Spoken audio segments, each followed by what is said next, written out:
श्री विष्णु भगवान की जय। उत्पन्ना एकादशी का महात्म्य। नारद जी ने पूछा, महादेव, महाद्वादशी का उत्तम व्रत कैसा होता है? सर्वेश्वर प्रभु, उसके व्रत से जो कुछ भी फल प्राप्त होता है उसे बताने की कृपा कीजिए। महादेव जी ने कहा, ब्राह्मण, यह एकादशी महान पुण्य फल को देने वाली है। श्रेष्ठ मुनियों को भी इसका अनुष्ठान करना चाहिए। विशेष विशेष नक्षत्रों का योग होने पर यह तिथि जया, विजया, जयंती तथा पाप नाशिनी इन 4 नामों से विख्यात होती है। यह सभी पापों का नाश करने वाली है। इनका व्रत अवश्य करना चाहिए। जब शुक्ल पक्ष की एकादशी को पुनर्वसु नक्षत्र हो तो वह उत्तम तिथि जया कहलाती है। उसका व्रत करके मनुष्य निश्चय ही पाप से मुक्त हो जाता है। जब शुक्ल पक्ष की द्वादशी को श्रवण नक्षत्र हो तो वह उत्तम तिथि विजया के नाम से विख्यात होती है। इसमें किया हुआ दान तथा ब्राह्मण भोजन सहस्त्र गुना फल देने वाला है तथा होम और उपवास तो सहस्त्र गुण से भी अधिक फल देता है। जब शुक्ल पक्ष की द्वादशी को रोहिणी नक्षत्र हो तो वह तिथि जयंती कहलाती है। वह सब पापों को हरने वाली है। उस तिथि को पूजित होने पर भगवान गोविंद निश्चय ही मनुष्य के सब पापों को धो डालते हैं। जब कभी शुक्ल पक्ष की द्वादशी को पुष्य नक्षत्र हो तो वह महापुण्यमयी पापनाशिनी तिथि कहलाती है। जो 1 वर्ष तक प्रतिदिन 1 प्रस्थ तिल दान करता है तथा जो केवल पापनाशिनी एकादशी को उपवास करता है, उन दोनों का पुण्य समान होता है। उस तिथि को पूजित होने पर संसार के स्वामी सर्वेश्वर श्री हरि संतुष्ट होते हैं तथा प्रत्यक्ष दर्शन भी देते हैं। उस दिन प्रत्येक पुण्य कर्म का अनंत फल माना गया है। सगर नंदन, ककुत्स्थ, नहुष तथा राजा गाधी ने उस तिथि को भगवान की आराधना की थी, जिससे भगवान ने इस पृथ्वी पर उन्हें सब कुछ दिया। इस तिथि के सेवन से मनुष्य 7 जन्मों के कायिक, वाचिक और मानसिक पाप से मुक्त हो जाता है। इसमें तनिक भी संदेह नहीं है। पुष्य नक्षत्र से युक्त एकमात्र पापनाशिनी एकादशी का व्रत करके मनुष्य 1000 एकादशियों के व्रत का फल प्राप्त कर लेता है। उस दिन स्नान, दान, जप, होम, स्वाध्याय और देव पूजा आदि जो कुछ भी किया जाता है उसका अक्षय फल माना गया है। इसलिए प्रयत्न पूर्वक इसका व्रत करना चाहिए। जिस समय धर्मात्मा राजा युधिष्ठिर पंचम अश्वमेध यज्ञ का स्नान कर चुके, उस समय उन्होंने यदुवंशवंतस भगवान श्री कृष्ण से इस प्रकार प्रश्न किया। युधिष्ठिर बोले, प्रभु, नक्त तथा एक भुक्त व्रत का पुण्य एवं फल क्या है? जनार्दन, यह सब मुझे बताइए। श्री भगवान ने कहा, कुंती नंदन, हेमंत ऋतु में जब परम कल्याणमय मार्गशीर्ष मास आए तब उसके कृष्ण पक्ष की द्वादशी तिथि को उपवास करना चाहिए। उसकी विधि इस प्रकार है। दृढ़ता पूर्वक उत्तम व्रत का पालन करने वाला शुद्ध चित्त पुरुष दशमी को सदा एक भुक्त रहे अथवा शौच, संतोष आदि नियमों के पालन पूर्वक नक्त व्रत के स्वरूप को जानकर उसके अनुसार एक बार भोजन करे। दिन के 8वें भाग में जब सूर्य का तेज मंद पड़ जाता है उसे नक्त जानना चाहिए। रात को भोजन करना नक्त नहीं है। गृहस्थ के लिए तारों के दिखाई देने पर नक्त भोजन का विधान है और सन्यासी के लिए दिन के 8वें भाग में, क्योंकि उसके लिए रात में भोजन का निषेध है। कुंती नंदन, दशमी की रात व्यतीत होने पर एकादशी को प्रातः काल व्रत करने वाला पुरुष व्रत का नियम ग्रहण करे और सवेरे तथा मध्याह्न को पवित्रता के लिए स्नान करे। कुएं का स्नान निम्न श्रेणी का है। बावली में स्नान करना मध्यम, पोखरे में उत्तम तथा नदी में उससे भी उत्तम माना गया है। जहाँ जल में खड़ा होने पर जल जंतुओं को पीड़ा होती हो वहाँ स्नान करने पर पाप और पुण्य बराबर होता है। यदि जल को छानकर शुद्ध कर ले तो घर पर भी स्नान करना उत्तम माना गया है। इसलिए पांडव श्रेष्ठ घर पर उक्त विधि से स्नान करें। स्नान के पहले निम्नांकित मंत्र पढ़कर शरीर में मृत्तिका लगा लें। अश्वक्रांते, रथक्रांते, विष्णुक्रांते, वसुंधरे, मृत्ति के हर में पापम यन्मया पूर्व संचितम। वसुंधरे, तुम्हारे ऊपर अश्व और रथ चला करते हैं। भगवान विष्णु ने भी वामन अवतार धारण कर तुम्हें अपने पैरों से नापा था। मृतिके, मैंने पूर्व काल में जो पाप संचित किए हैं उस मेरे पाप को हर लो।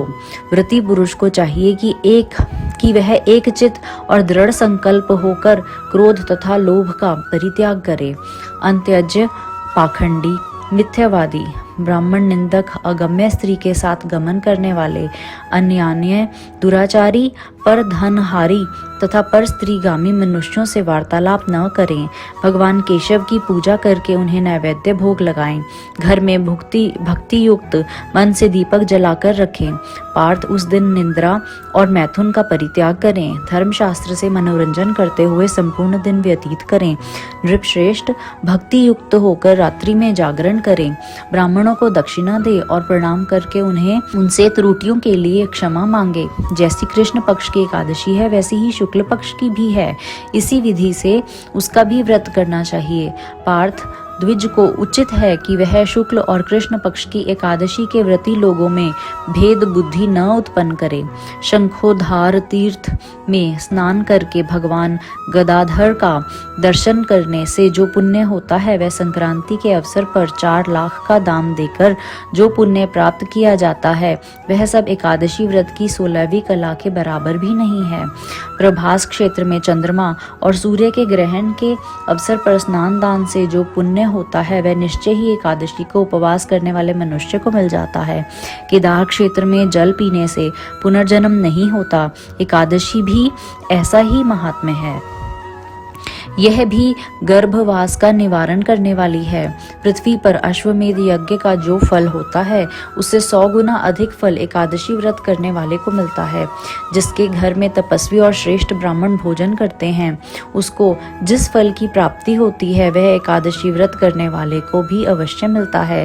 वेदांगों के पारगामी विद्वान ब्राह्मण को सहस्त्र गोदान करने से जो पुण्य होता है उससे 100 गुना पुण्य एकादशी व्रत करने वाले को प्राप्त होता है। इस प्रकार व्रती को वह पुण्य प्राप्त होता है जो देवताओं के लिए भी दुर्लभ है।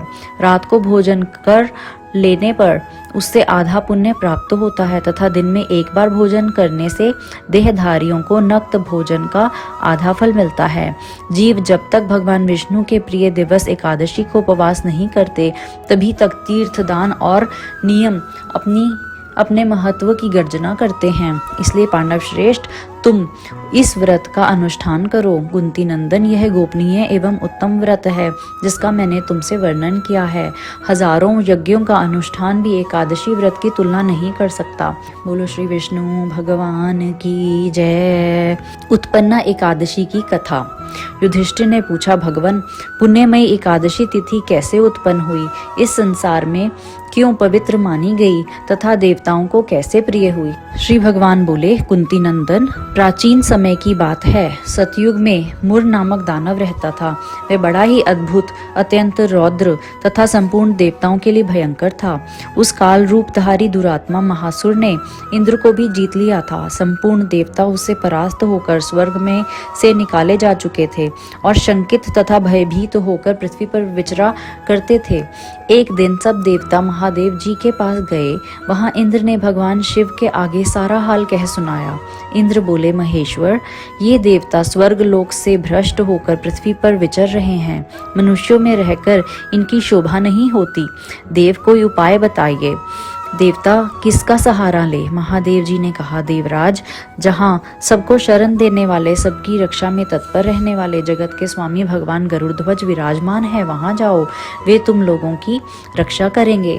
भगवान श्री कृष्ण कहते हैं, युधिष्ठिर महादेव जी की बात सुनकर परम बुद्धिमान देवराज इंद्र संपूर्ण देवताओं के साथ वहां गए।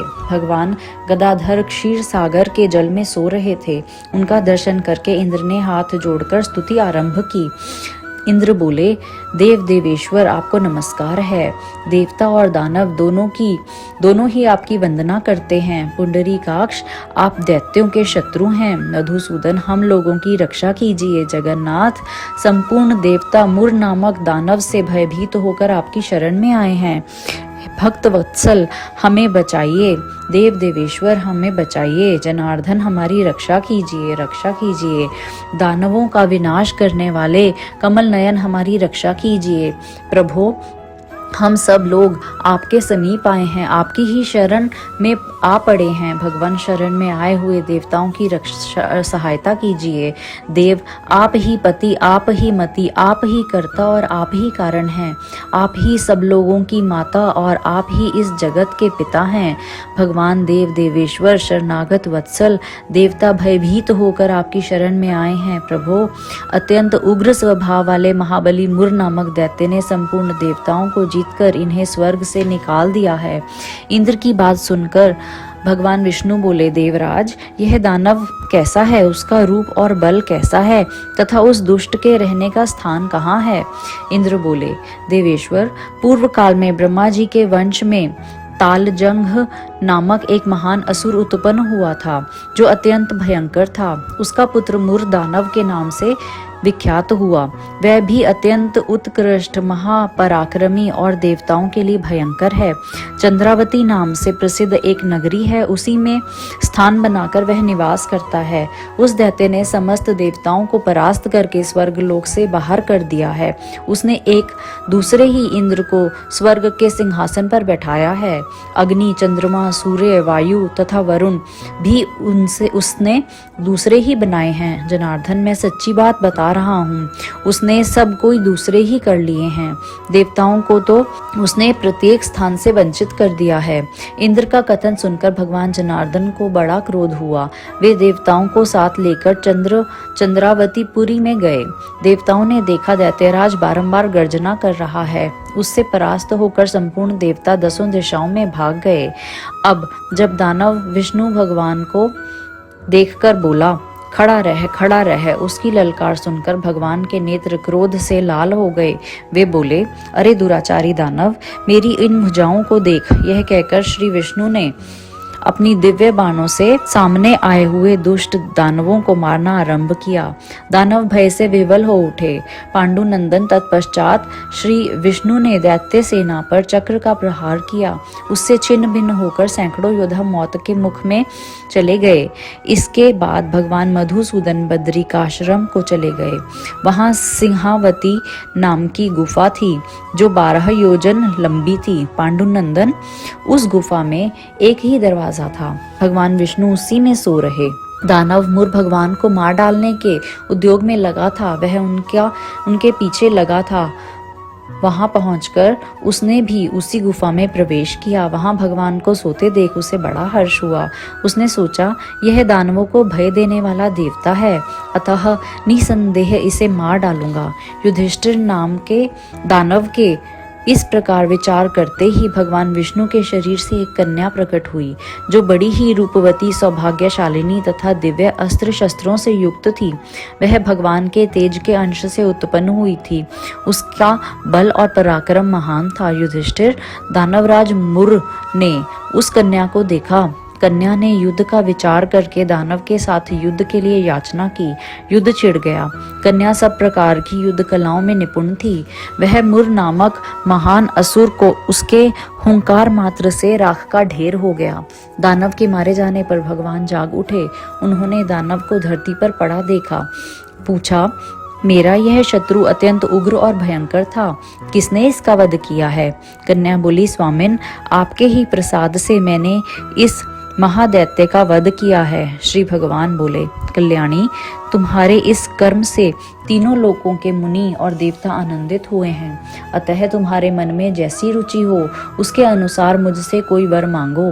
देव दुर्लभ होने पर भी वह वर मैं तुम्हें दूंगा, इसमें तनिक भी संदेह नहीं है। वह कन्या साक्षात एकादशी ही थी। उसने कहा, प्रभु, यदि आप प्रसन्न हैं तो मैं आपकी कृपा से सब तीर्थों में प्रधान, समस्त विघ्नों का नाश करने वाली तथा सब प्रकार की सिद्धि देने वाली देवी हूँ। जनार्दन, जो लोग आप में भक्ति रखते हुए मेरे दिन को उपवास करेंगे उन्हें सब प्रकार की सिद्धि प्राप्त हो। माधव, जो लोग उपवास, नक्त अथवा एक भुक्त करके मेरे व्रत का पालन करें उन्हें आप धन, धर्म, तथा मोक्ष प्रदान कीजिए। श्री विष्णु बोले, कल्याणी, तुम जो कुछ कहती हो वह सब पूर्ण होगा। भगवान श्री कृष्ण कहते हैं, युधिष्ठिर, ऐसा वर पाकर महाव्रता एकादशी बहुत प्रसन्न हुई। दोनों पक्षों की एकादशी समान रूप से कल्याण करने वाली है। इसमें शुक्ल और कृष्ण का भेद नहीं करना चाहिए। यदि उदया काल में थोड़ी सी एकादशी, मध्य में पूरी एकादशी और अंत में किंचित त्रयोदशी हो तो वह त्रिस्पर्शा एकादशी कहलाती है। वह भगवान को बहुत ही प्रिय है। यदि एक त्रिस्पर्शा एकादशी को उपवास कर लिया जाए तो वह सहस्त्र एकादशियों व्रतों का फल प्राप्त होता है तथा इसी प्रकार द्वादशी में पारण करने पर सहस्त्र गुना फल माना गया है। अष्टमी, एकादशी, षष्ठी, तृतीया और चतुर्दशी यह यदि पूर्व तिथि से विद्ध हों तो उनमें व्रत नहीं करना चाहिए। परिवर्तनी तिथि से युक्त होने पर इनका उपवास का विधान है। पहले दिन में और रात में भी एकादशी हो तो दूसरे दिन केवल प्रातःकाल एक दंड एकादशी रहे तो पहली तिथि का परित्याग करके दूसरे दिन की द्वादशी युक्त एकादशी को ही उपवास करना चाहिए। यह विधि मैंने दोनों पक्षों की एकादशी के लिए बताई है।